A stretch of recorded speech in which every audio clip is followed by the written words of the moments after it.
नमस्कार, मैं अर्पिता आप सभी का स्वागत करता हूं हमारे शो सॉल्यूशन में।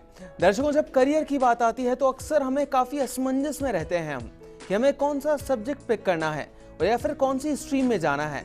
और अगर हम गलत सब्जेक्ट का चुनाव कर लेते हैं तो आगे जाकर हमारे लिए काफी बड़ी परेशानी खड़ी कर सकता है। तो कौन सा सब्जेक्ट आपके लिए सही है और कौन सी लाइन आपके लिए बनी है, ये जानेंगे हमारे इस खास शो सॉल्यूशन में।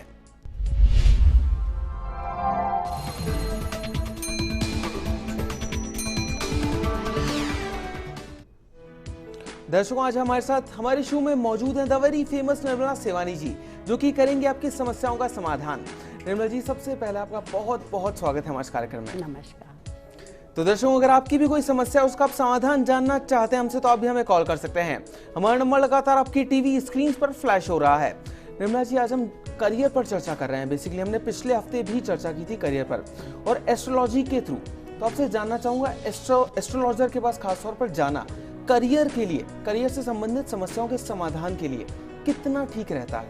देखिए, मैंने अक्सर बहुत सारे प्रोग्राम में जिक्र किया है कि एक सही और अच्छे एस्ट्रोलॉजर के पास जाने से क्या फ़ायदा होगा कि सितारे हमारे जीवन पे प्रभाव डालते हैं ना। 50% एस्ट्रल कॉम्बिनेशन की वजह से ही हम जैसे होते हैं, जो हमारा कर्म क्षेत्र होता है वो दिखता है।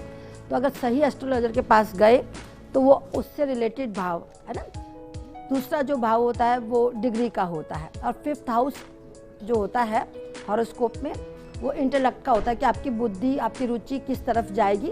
और 10th हाउस आपके कर्म का होता है। तो वो उसको दिखाने से ये फ़ायदा होगा कि आपका रुचि कैसी है, बुद्धि कैसी है, आप कितने तीव्र हैं और किस तरफ आप जाए और आपका कर्म क्षेत्र क्या रहेगा।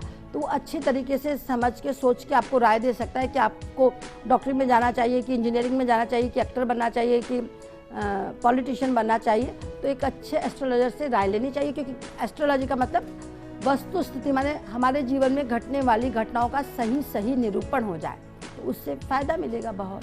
जी निर्मला जी, आपसे जानना चाहूँगा, अक्सर कहा जाता है कि जिस भी व्यक्ति की कुंडली में राजयोग होता है वो अक्सर प्रशासनिक सेवा में ही जाता है। तो ये कितना हद तक सही है? ये देखिए, कोई भी विद्या या जो ज्ञान होता है वो देश काल परिस्थिति के सापेक्ष होता है ना। तो पहले तो राजयोग का मतलब या तो आप राजनेता बन जाइए, है ना, राजनीति में जाइए, या फिर आप प्रशासनिक अधिकारी बनिए, है ना, इस तरीके से था। लेकिन क्योंकि अब बहुत विस्तार हो गया है आपके कर्म क्षेत्र का, है ना जी, तो क्या चीज़ जो होना तो ये चाहिए था कि यूनिवर्सिटीज़ में एस्ट्रोलॉजी पढ़ाई जाती तो उस चीज़ पे रिसर्च होती। बिल्कुल। तो अब जो उसके समकक्ष चीज़ें हैं वो भी इंडिकेट करेगा। मान लो कोई इंसान MNC में डायरेक्टर है, कोई CEO है या कोई, तो वो सबके राजयोग है, क्योंकि उनको वही पक्ष मिलते हैं, उनका वही रुतबा पावर होता है, उनको उतना ही धन से वो धनी मानी होते हैं। तो अब क्योंकि वर्तमान संदर्भ में परिप्रेक्ष्य बदल गए हैं तो उसको परिभाषित करने की तरीका भी बदला है। तो ये नहीं है कि जो IAS या ICS ही क्लियर करेगा वही राजयोग का अधिकारी है ना। हो सकता है तुम आगे चल के बहुत बड़े एंकर बनो तो तुम्हारे उसमें भी राजयोग हो, ऐसा होता ही है। निर्मला जी, अभी के लिए आगे बढ़ने से पहले एक दर्शक भी हमारे साथ जुड़ गई हैं। पूजा है जयपुर से। इनकी जन्म की तारीख है 15 अक्टूबर 1994। पूजा, आपका बहुत बहुत स्वागत है हमारे इस कार्यक्रम में। अपना सवाल कीजिए। मैम, मैंने अभी 12th पास आउट किया है और कॉमर्स स्ट्रीम ली थी। अभी आगे मैं क्या करूं? तुम बेटा अगर थोड़ा सा फोकस करोगी तो CA भी बन सकती हो, नहीं तो CS करके काम पे आ जाओगी। 24 साढ़े 24 साल में मैं फोर्स ही करती हूँ। तुम्हारा करियर काफ़ी ब्राइट है। तो दर्शकों, अगर आपकी भी कोई समस्या है जिसका आप समाधान जानना चाहते हैं तो आप भी हमें कॉल कर सकते हैं। हमारा नंबर लगातार आपकी टीवी स्क्रीन पर फ्लैश हो रहा है। निर्मला जी, आपसे जानना चाहूँगा कि अक्सर होता है कि लोगों को फेलियर का सामना करना पड़ता है जब वो सक्सेस की तरफ आगे बढ़ रहे होते हैं, तब तो फेलियर बर्दाश्त नहीं हो पाते लोगों से। तो किस तरह फेलियर को डाइजेस्ट किया जा सकता है और या फिर करना चाहिए, वो जानना चाहिए। देखिए, पहले तो समझना चाहिए कि फेलियर क्या है ना जी। जीवन है और हम इंसान अपूर्ण है, पर हम उसी समय बहुत अक्षय नशय होने वाली शक्तियों का भी भंडार है जी। तो अपूर्ण होने के नाते किसी भी कर्म में जो भी हम करते हैं, गिरेंगे उठेंगे, गिरेंगे उठेंगे, इस तरीके से बच्चे को एजुकेट करेंगे बचपन से ही, उसको पैम्पर्ड करके न रखेंगे तो उसकी कैरेक्टरिस्टिक में ये आ जाएगा कि फेल होना कोई गुनाह नहीं है। फेल होना आपके अगले सक्सेस की बेहतरी के लिए है ना, कि आप कहाँ कमियां रह गई थी। फेल होने से मतलब कहाँ कमियां रह गई, उनको कैसे इम्प्रूव करके कामयाब हुआ जाए, बस उसको इस तरीके से लेना चाहिए। बाकी कुछ न मिला तो न मिला, सबको नहीं मिलता है ना इस दुनिया में। फेल और पास दोनों इकट्ठा चलती हैं। जी बिल्कुल निर्मला जी। निर्मला जी, अभी के लिए एक और दर्शक हमारे साथ जुड़ी है, मोनिका है कोटा से। इनकी जन्म की तारीख है 22 जुलाई 1993। मोनिका जी, आपका बहुत बहुत स्वागत है, अपना सवाल कीजिए। मैंने जो मास्टर्स करी है वो आर्ट स्ट्रीम से करी है, और अब मैं अगर as a writer career opt करना चाहूँ तो क्या इसमें सक्सेस मिलेगी या मुझे दूसरे बहुत करियर? सक्सेस मिलेगी मोनिका, तुम लिखती भी अच्छे हो, अभी भी जो पीस लिखती हो छोटे छोटे वो काफ़ी अच्छे लिखती हो।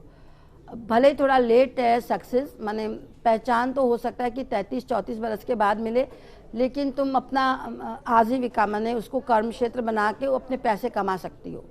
तुम एज ए स्क्रिप्ट राइटर भी काम कर सकती हो, किसी के भाषण भी तैयार कर सकती हो, काफ़ी टैलेंटेड हो। इनफैक्ट हम कहेंगे कि बजाय दूसरी चीज़ों में जाने के आप इसी पे काम करिए, एज ए राइटर ही काम करें तो ज़्यादा कामयाब जाएंगे। जी निर्मला जी, जैसा कि अभी एक दर्शक ही हमारे साथ जुड़ी थी मोनिका जी, जिन्होंने कॉमर्स से अपने करियर की शुरुआत की और अब राइटिंग की फील्ड में अपना करियर बनाना चाहती हैं, तो निर्मला जी कैसे मोटिवेट किया जा सकता है स्टूडेंट्स को अपने करियर को लेकर, वो जानना चाहूँगा आपसे।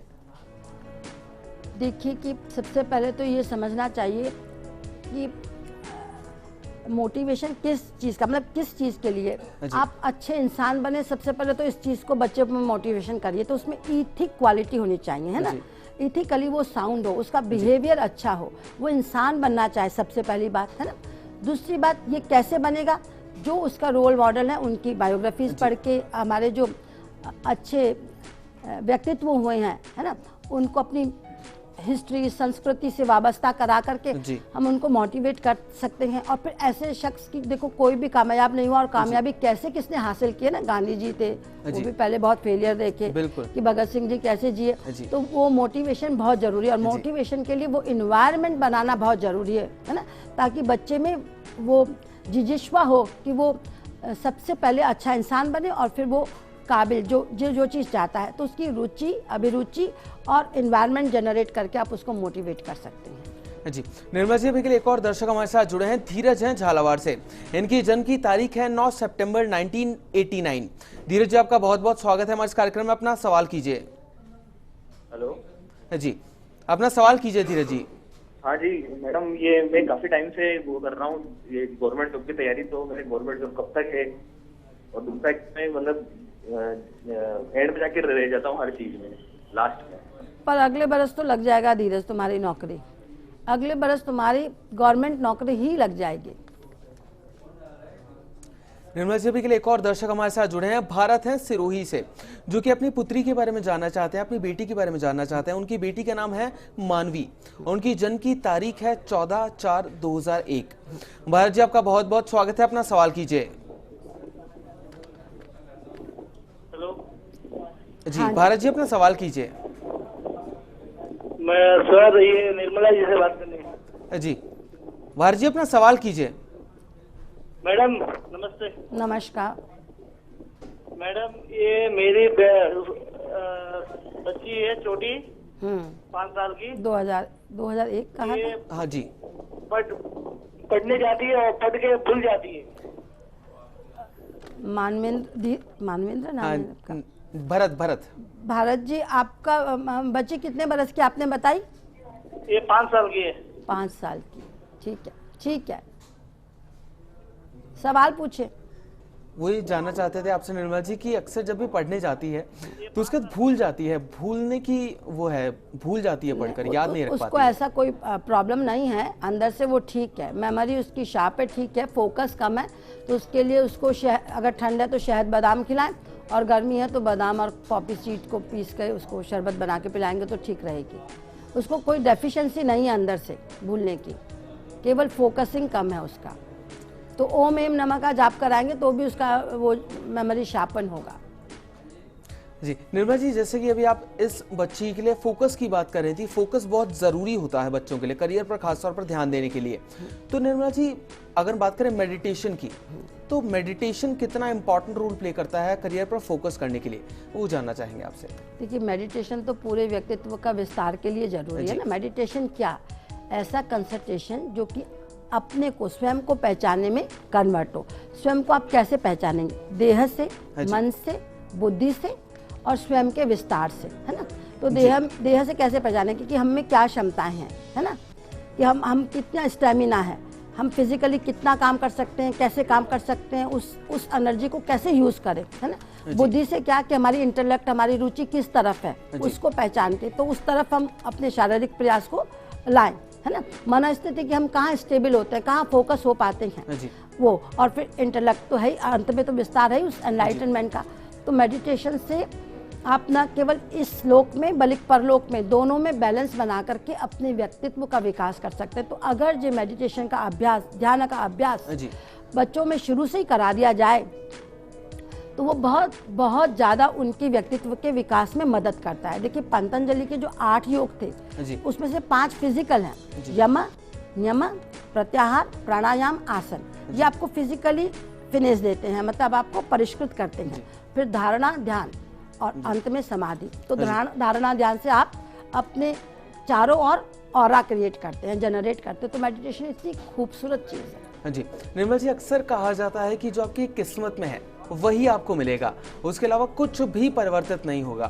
तो निर्मल जी, किस तरह बदला जा सकता है किस्मत को, या फिर नहीं बदला जा सकता है, वो जानना चाहते हैं आप। देखिए किस्मत तो भले ही न बदली जाए, है ना, परिवर्तित न की जाए, पर संवर्धित की जा सकती है दो चीज़ों से।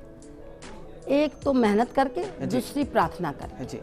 तो जो चीज़ आपको चाहिए अगर आप उस पर फोकस हैं तो इस दुनिया के आप और इस दुनिया आपकी, तो आप उस सब कुछ भूल करके उसके पीछे लग जाइए। बिल्कुल। तो क्योंकि प्रभु क्या, वो रोशनी जो सारी कायनात में फैली, और आप क्या, उसका अंश। तो जो न क्षय होने वाली ऊर्जा सारी गैलेक्सी में व्याप्त है, वो आपके अंतर्चेतना में भी, अंतर्मन में भी है। तो आप प्रयास करके उसको उतना बदल सकते हैं, है ना। घटना भले न बदले पर व्यक्तित्व को आप अपने ऊपर रख के वो चीज़ पा सकते हैं जो आपके मन में है।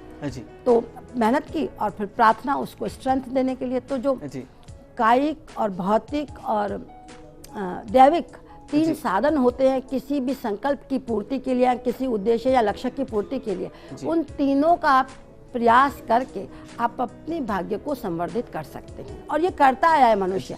जो सभ्यता का इतना सुंदर चरमोत्कर्ष विकास हम देखते हैं अपने आसपास, वो इसी की देन है, वो इसी की देन है। निर्मल जी, अभी के लिए एक और दर्शक हमारे साथ जुड़े हैं, चूरू से लालचंद जी हैं। लालचंद जी, आपका बहुत बहुत स्वागत है हमारे इस कार्यक्रम में। सबसे पहले अपनी जन्म की तारीख बताइए, फिर अपना सवाल कीजिए। हाँ जी, मेरी जन्म की तारीख है 17 जनवरी। ठीक है, पूछिए लालचंद जी। 17 जनवरी 1968। ठीक है, सवाल पूछिए। मेरे को क्या है कि मैं ट्यूशन करता हूँ, बच्चों को पढ़ाता हूँ और मुझे कामयाबी नहीं मिलती। अब आप बताइए मैं किस चीज में जॉब करूँ? मुझे लगता है कि आपको कामयाबी मिल जाएगी, आप इसी फील्ड में रहिए, आपका यही करियर है, एकेडमिक करियर है। आप अपना इंस्टीट्यूशन बना लेंगे 2 साल में, तो आप इसी फील्ड में रहिए। और इससे सुंदर तो कोई कर्म ही नहीं। देखिए कि आप देश का भावी भविष्य बनाएंगे। निर्मल जी, अभी आपने बताया कि मेहनत कर कर भाग्य को बदला जा सकता है, लेकिन निर्मल जी, का सही समय का इंतजार करना जरूरी है? क्योंकि अक्सर लोग ये भी कहते हैं कि अरे समय आने पर सब हो जाएगा, समय आने पर सब हो जाएगा। देखिए अगर आप प्रयास करते रहेंगे तो जब समय आएगा तो वो एकदम चेंज हो जाएगा। लेकिन जब समय आएगा तब आप प्रयास करेंगे तो और पीछे हो जाएंगे ना। तो मेहनत तो शाश्वत है, वो तो करनी पड़ेगी। इवन प्रेयर भी एक, मैंने कहा ना, दैवीय माध्यम है। तो प्रेयर अपने आप में मेहनत है ना। बिल्कुल। तो सुस्त लोगों के लिए तो जीवन होता ही नहीं है, ये मान के चलिए। जो पुरुषार्थी होते हैं उन्हीं के लिए कायनात बनी। तो पुरुषार्थी होना बहुत जरूरी है, मेहनती होना बहुत जरूरी है जी। तो दर्शकों, फिलहाल के लिए वक्त हो चला एक छोटे से ब्रेक का, पर आप कहीं मत जाइएगा, जल्द वापस लौटते हैं इस छोटे से ब्रेक के बाद।